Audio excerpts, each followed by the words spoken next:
বন্ধুরা এই মাছগুলো সিলভার কাপ মাছ, দেখো এই যে তিনখানা সিলভার কাপ মাছ।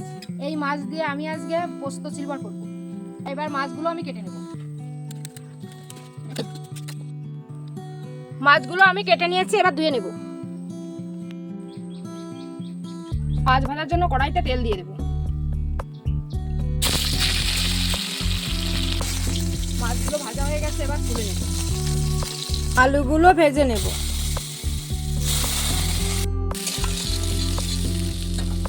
ভাজা হয়ে গেছে, এবার তুলে নেব। লঙ্কা বাটা, জিরে বাটা, রসুন বাটা, পেঁয়াজ বাটা, এবার ভালো করে মশলাটা কষে নেব। এবার দিয়ে দেবো পোস্ত বাটা। এবার দিয়ে দেবো টমেটো কুচি। এবার দিয়ে দেবো ভেজে রাখা আলুগুলো।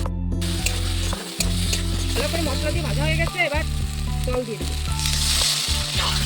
এসে গেছে, লবণ দিয়ে দেবো, হলুদ গুঁড়ো দিয়ে দেবো। এবার মাছটা দিয়ে দেবো।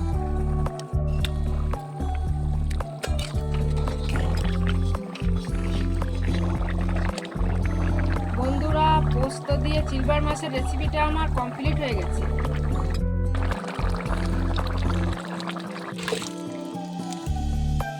পোস্ত বাটা দিয়ে সিলভার মাছের রেসিপিটা আমি প্রথম করলাম। তোমরাও এভাবে রান্না করে দেখবে, কেমন হয়েছে রেসিপিটা কমেন্ট করে জানাবে। আর ভিডিওটা ভালো লাগলে লাইক, কমেন্ট, শেয়ার করে দেবে।